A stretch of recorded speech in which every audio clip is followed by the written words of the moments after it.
sitting with, at this point, hundreds of couples, relationships that have worked, that haven't worked, I want to share with you a few thoughts tonight, clues that those couples have left of what great relationships are made up of. What are the ingredients that we find?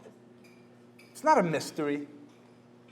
And there are 7 ingredients, components, I want to briefly go through that I think really get at the heart of relationships that work, relationships that grow, relationships that don't die but get stronger and stronger as the years go on. The very first one has to do with mindset. Each of us here have gone at some point or another on a vacation to a hotel.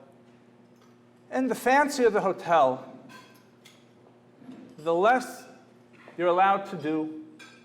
If you go and you walk into the lobby, right away, there's a few people that come over to you, sorry, Mrs. and Mr., are you Mr. and Mrs.? We're going to take that for you. And we're going to carry that for you. And if it's even fancier, we're going to drive you from here, the 60 feet, to where your room is. And we're going to sign it for you, right?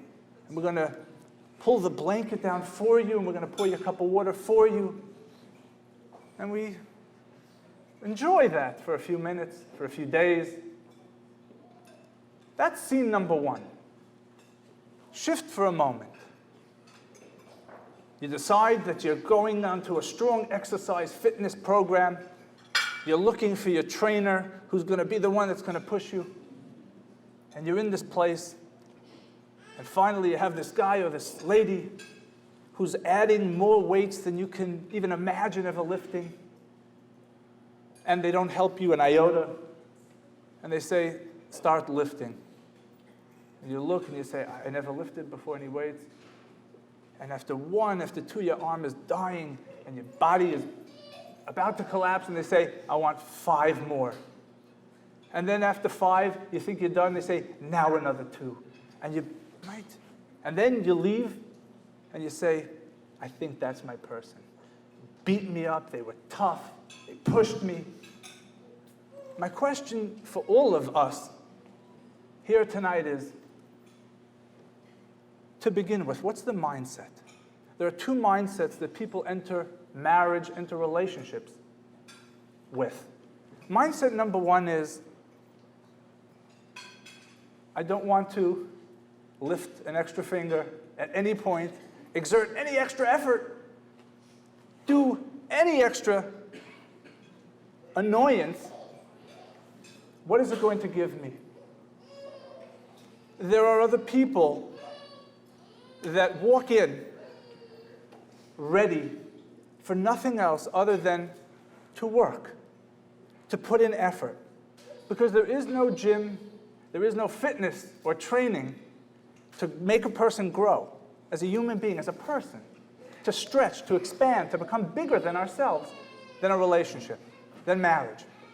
Therefore, the first clue of successful relationships is not who you married, is not exactly how much money or how pretty or how successful.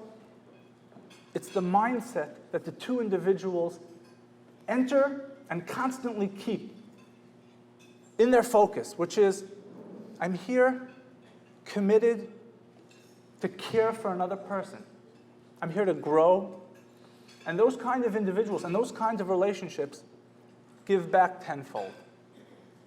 Because the focus is not constantly counting, keeping score, but it's a commitment to making themselves and their relationships fantastic and great. That's clue number 1. Number 2. Clue number 2 is looking at ourselves first. Looking at what we're contributing to problems, what we're contributing to shortcomings. And I want to give you an example. 2 days ago, there's a woman who comes into my office and says, I cannot believe it. I'm frustrated, I'm fed up, I'm ready to leave. It has been 2-3 years since I can remember my husband has even thought about taking me out. I'm the last thing on his mind. I've had enough. Everything is more important than I am. And after talking with her for a few minutes, I asked her, have you ever mentioned, have you ever asked, have you ever expressed that it's important for you to go out and to spend time? And she told me her rule. And that's the next, number 2, I want you to focus on. We each make rules. And her rule was as follows. If I have to ask for it, it's meaningless. It's worthless. It has to be thought of on its own. And I said to her, well, that's a very, very convenient rule, because that rule will guarantee and will ensure that you will be miserable for your entire married life. And you know who made up that rule? You did. And you know who can rip up that rule and make a new rule? You can.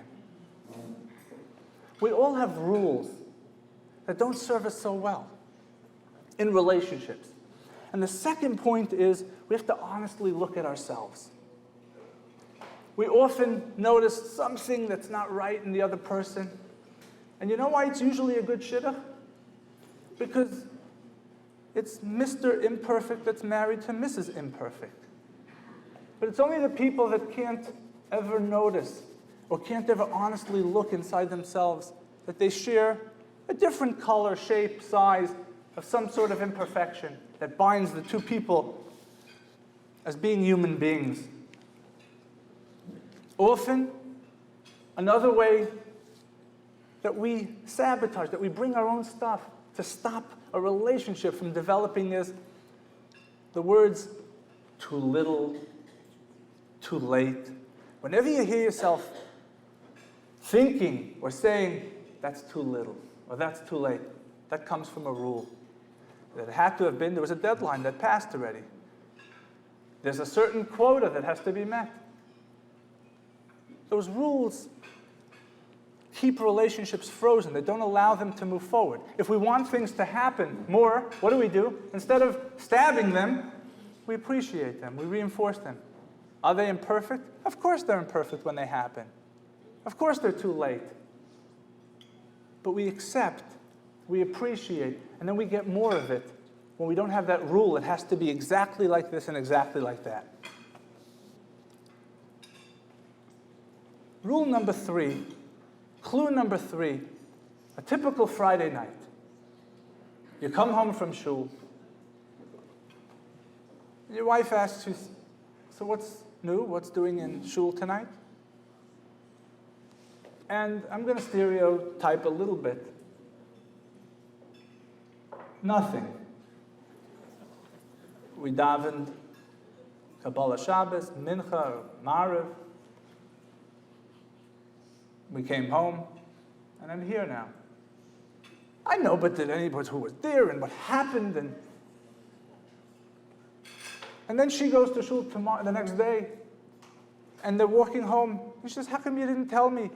She had a baby, he died, this one is divorced, this one's getting married, this one doesn't want to be married, this one is, the rabbi's away and the new rabbi's, there's so much that's going on.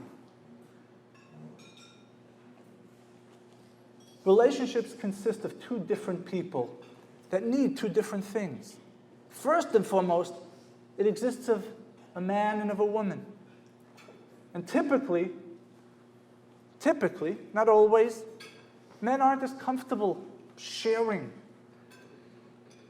So, point number 1 is that we have to understand and we have to appreciate that the person we're married to, very often our wives, need us to be sensitive to that, to notice. I always tell people, if we were paid $1,000 for every fact you came home Friday night with from shul, oh, he wouldn't stop talking the whole night.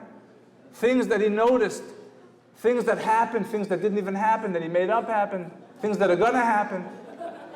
And there would be a noisy, the whole meal would be going on. It would be so much. We have to look at it that way. There's a mission that says, Hashem loves us, but it says, Chiba Yisera no da'as lahem. An extra measure of love was given because he made it known. It means that if you want to know how to go to that place of Chiba Yisera, it means no da'as lahem. It means putting our thoughts into words, making it known to another person. Not just what goes on, feelings that are happening inside us. It doesn't come natural. It doesn't come natural to a lot of us. But no da'as lahem. I was listening a couple of years ago, a very interesting interview. I usually don't hear an interview of a soccer player, but this was an interesting interview. It was a goalie, one of the most famous soccer player goalies that won many championships. And they were interviewing him, and he said a very, very interesting thing. He said, I'm different than everyone else on the entire field. He said, everyone else, is remembered and can even make the highlight films because they can score goals, they could make extra points for their team. He said, I have the toughest, really most difficult job. He said, you know why? He said, I only make the headlines when I make a mistake. It's the only thing people remember about a goalie is he gave up a goal. I'm supposed to save everything, and if I save, only 98 out of 100, I messed up. And relationships are different. As men have to open up and share, I'm stereotyping right now, very often,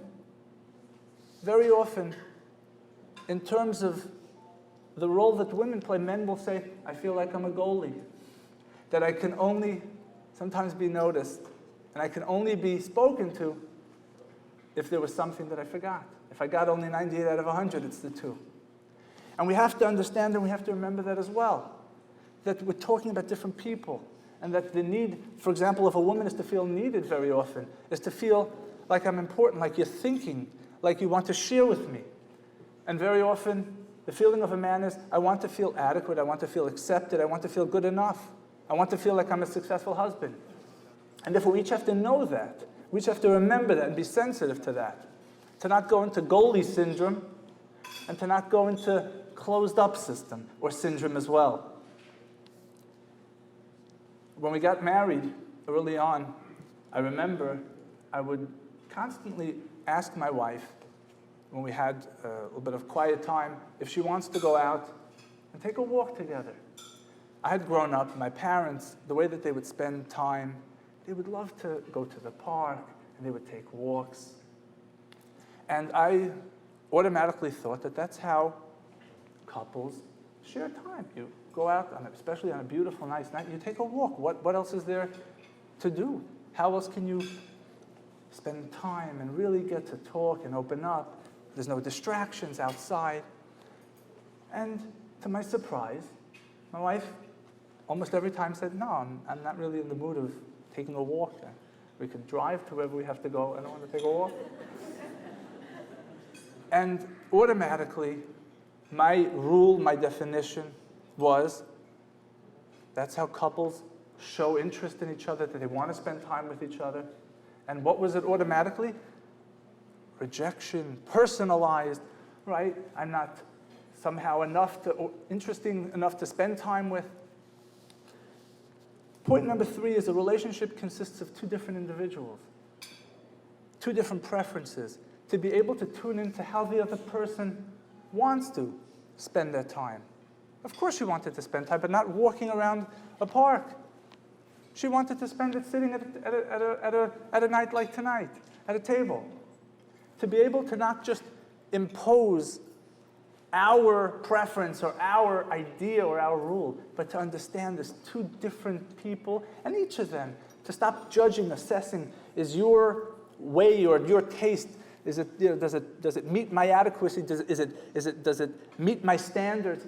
To just take the other person's preference really seriously, because it's the other person's preference.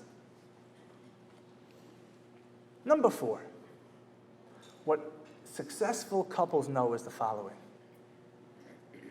I get a text a couple of days ago. There's a guy who was going through a very difficult time in his marriage, And Baruch Hashem, things are much better, and it's right before Shavuos. And the text was, I want to know if you think it's time yet that I should buy my wife this really beautiful thing, a present, right before Shavuos, right before the Yom Tov. And my answer to him was, absolutely not. Point number 4, and all the women are saying, that was terrible advice. What are you talking about? Point number 4, it's the slight edge, the small things that are going to make the biggest difference. Because this person, this individual, throughout his marriage, was always looking, and is always looking, for the big moment, and for the big present, and for the big card. And what successful couples show us, the clue that they leave us is, it's always the consistent small things. And nowadays more than ever. Do you know that if you just look at a person for a couple of minutes when they talk, you're already doing them the biggest favor in the world, because no one looks at anyone anymore for a couple of minutes and actually listens. We all just, say, one second. One second, and right? Just to be able to do a simple thing like that is small. Just to let a phone sometimes ring and say, we're in the middle of talking, I'll pick that up in a minute. You do that repeatedly, over and over again, in small different ways. A little smile. Over the course of days and weeks and months, what that does for a relationship, it's not necessarily the big things, but relationships consist of consistently doing small things. I remember I heard a beautiful shir. The grandson of the tzaddik of Yerushalayim, Rabbi Aryeh Levin, said one year, he was a small boy, he begged his father, he was living in America, can I please go to Yerushalayim? I want to spend Elul by my grandfather, by Rabbi Aryeh Levin, by the tzaddik of Yerushalayim. And he said, and my father agreed, and I took off, I missed school. I went for 1 month, I was living by my grandfather. At that time he had lost his wife already. I was just living with me and him in his apartment in Yerushalayim. And I spent the entire month of Elul, Rosh Hashanah included, and I came back to America. I was a young boy of 10 or 11. And he said, and years later, I remember, he said, I can think back. People asked me, my father asked me, so what was it like? How was it spending Elul with your grandfather? My friends asked me, my Rabbeim asked me. And he said, till today, I can describe it to you as follows. He says, there was absolutely nothing special that went on the entire month. He said, all I learned from my grandfather was that he did the regular things so carefully, but every single thing. There was no cutting corners. That's what I learned the whole month, that we don't have to do anything very fancy or anything very big, but each person he greeted, he just did whatever he was doing already in life, but he did it a little bit better. That was his Elul. There was nothing special, nothing extraordinary. So great couples, happy couples, no, it's the regular things that we're doing, but it's just, can we say goodbye a little bit better? Can we say hello? Can we listen a little bit better? Or can we just remember the other person, think about the other person when they're not in front of us a little bit more often? Those are the things that it takes to make a marriage great. Number 5, I'm going to ask you all, you're going to spend 20 seconds doing the following thing. For 20 seconds, you're going to look around and notice from your seat as many blue items that you can notice just from sitting in your seat. I'm going to count to 20, and it's going to be over, okay? 1, 2, 3, go. Done. All right. Now, raise your hand if you noticed 3 or more green objects. I didn't ask you to notice green. And that's why none of you noticed it. Because number 5 is a very simple thing. It's the power of focus. It's the power of what we're told to look for, or what we're trained to look for, versus what's in front of us. I'm sure there's some green in front of us, but I didn't ask you to look for it, and therefore it was right in front of you, and none of you noticed it. what great relationships are made up of are people asking themselves really good and important questions and not asking themselves constantly lousy and unproductive questions. What do I mean? Let me give you an example. We focus on what the question that's existing in our mind is. Let me give you an example of a bad question. You ready for this one? What is wrong with him? So, you know what you're going to focus on? What is wrong with him? And your mind will come up with all sorts of possibilities. It's like a Google search. You'll have 5 billion results of what's wrong with him. Or, when is she going to stop annoying you? Your mind will come up with tons of either reasons or tons of scenarios of how and when and why and how she will not ever stop annoying. Because we're focusing on a specific kind of question. And what's amazing is if we ask ourselves better questions, we get better answers. What do I mean? Let me give you an example of a good question. I'm sitting there with couples all the time, and they've never asked these questions. And suddenly when they're asked these questions, their demeanor, their face, their focus changes. What are some of the best memories you have with her? What are some of the best memories? I don't know. Well, it was the time that we went together, It was the conversation that we had. It was the Shabbos that we had. What are some of the best qualities of your husband? Right? Different question. You get different answers. And people who are in successful marriages, happy marriages, are constantly putting in their minds better questions. And if you have better questions, you get better answers. And people that have lousy marriages, if you listen to their questions, it's always, how did I marry him? Is this going to ever get better? Lousy questions produce lousy answers. And great questions produce great answers. And they change everything in a heartbeat. Number 6.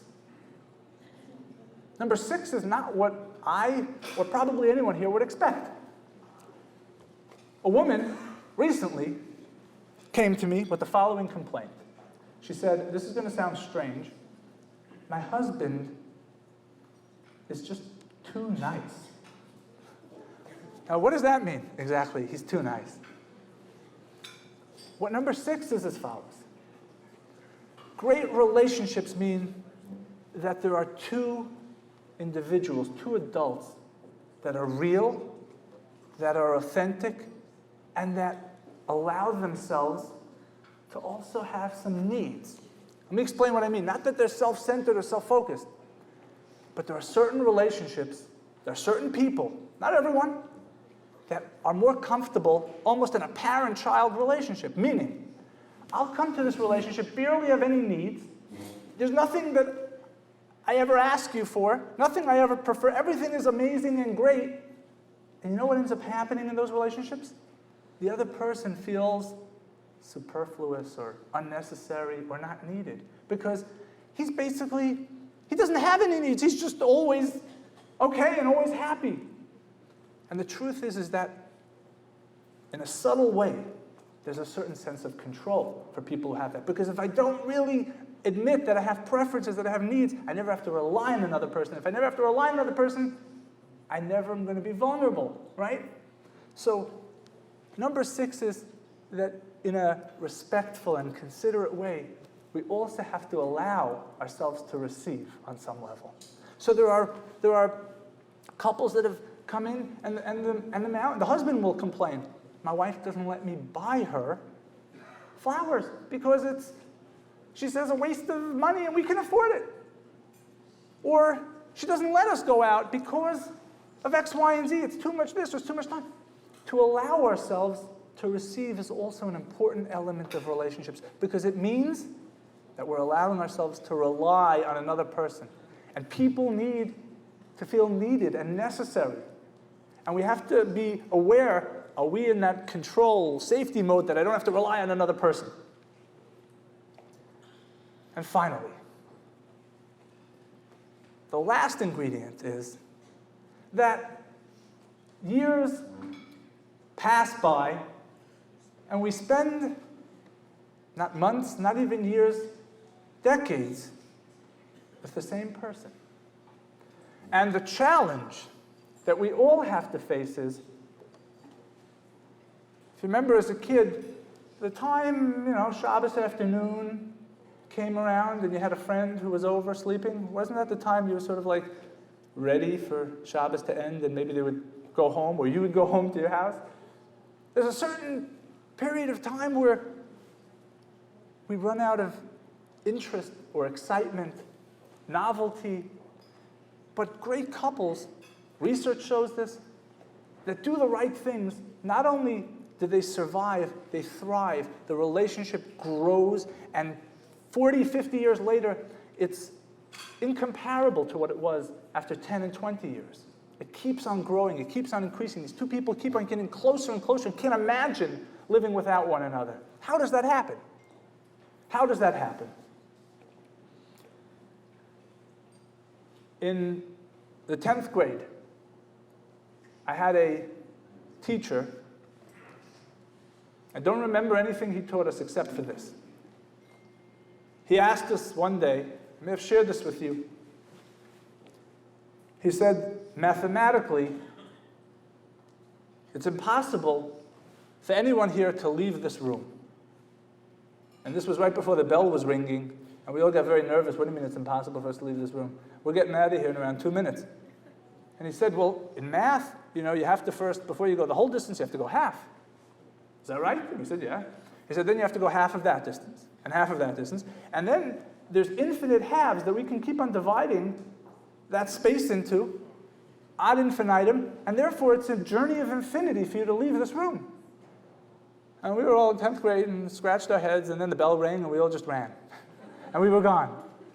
But I remembered his weird, strange question, and it's an interesting question. I mean, we can get out of this room, but it's an interesting concept. Yeah, I don't know, it keeps on splitting in a certain way. Later on, I found out there's a fancy name for it. It's called Zeno's paradox. It's a mathematical problem, and people in universities that have nothing more important to do write long equations to solve that mathematical problem. But what I took away from it working with couples is the following concept, the following idea, and I want to share it with you. Early on in relationships, what happens is the following. There's enormous ground that's covered, so to speak, between two people. Two people are two different worlds. And early on in a relationship, what happens is there's enormous ground coverage. We learn so much about another person when we're dating, even early on in marriage. And then it's already 50 yards, and then as the years go on, it's maybe 25 yards, and then it's 12.5. We're getting infinitely closer to one another. But what happens is the following. We start to realize it's only the people that are together for years and are constantly focusing to learn more about the other person, constantly committed to caring about another person, about learning more about their soul, more about their preferences, despite the fact that they're imperfect. What happens is they continue this infinite journey between two people, closer and closer towards one another. And they get to a place where it's minuscule, that new little thing that they were able to learn about the mystery of another human being. But that's something that you can only get after years and years and years of tuning into another person. Those are little diamonds that are only there as the years and years go on. Everyone, it's exciting to cover the beginning. That ground, but that's cheap ground, so to speak. That's easy. We can sit and we can get to know each other. We can talk for 5 hours. You can tell me all the exciting stories. But as the years go on, and I stay curious and I stay committed to another person, that journey never ends. And it keeps on, in a fascinating way, showing me more and more about another person. There was a great college basketball coach. He used to tell his players, it's what you learn after you already know everything that makes all the difference. It's what you learn after you already know everything that makes all the difference about another person. You think you already know everything. If you keep on keeping your eyes open to who they are, accepting it instead of assessing it, judging it, approving of it, disapproving of it, it's the fact that it's them. And those are the 7 things I believe that great couples, great relationships are made up of. Some of you may identify with some of them, with many of them.